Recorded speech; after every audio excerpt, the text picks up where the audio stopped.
Hello everyone, welcome back to Study Crunch. Now in part of signal system, we are on lecture 8. We'll be studying about invertible, non-invertible, stable and unstable systems.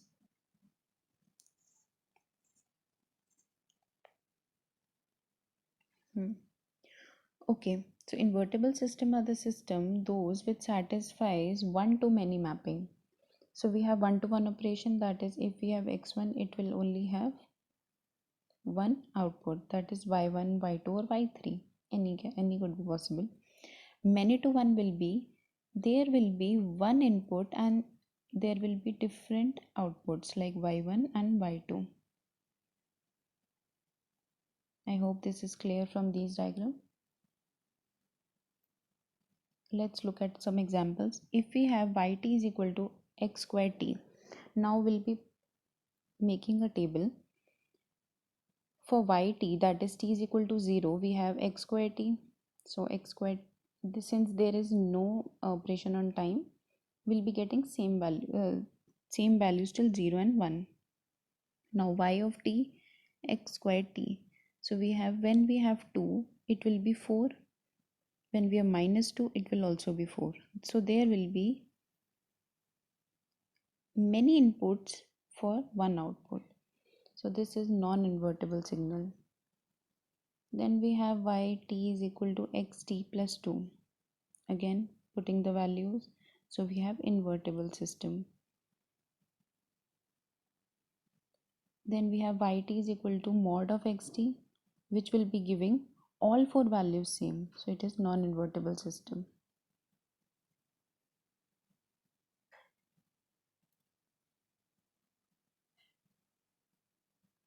Yt is equal to sin t into xt. So by putting value 0, 1, 2, we won't get unbiased result. So we put delta t, that is which will give us 0. So 2 delta t will be 0. So this is non-invertible signal. Yt is equal to x of 2t. Again x of 2t can be written as u of 2t minus ut. So one-to-one mapping, it is invertible. Next, let's start with stable and unstable system. Stable system are the system which has, for every bounded input, we have bounded output, like sine of xt. We know that sine of xt is bounded as it will be ranging from -1 to 1. So whatever will be the value, it will be in this range, so it is bounded, that is stable. Another case can be if we have sine infinity, it is unbounded output, so it is unstable.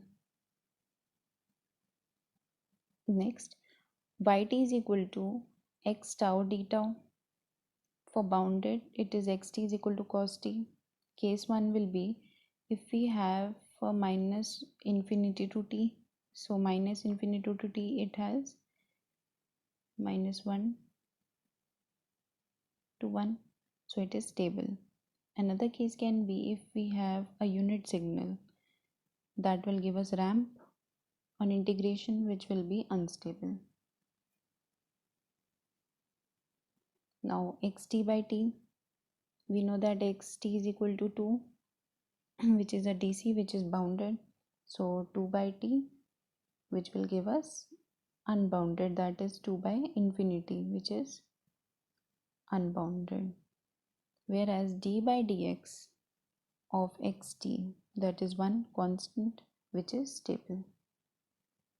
So this was all about this lecture. I hope it is very clear. If you have any doubt, you can always ask me in the comment section below. Thank you.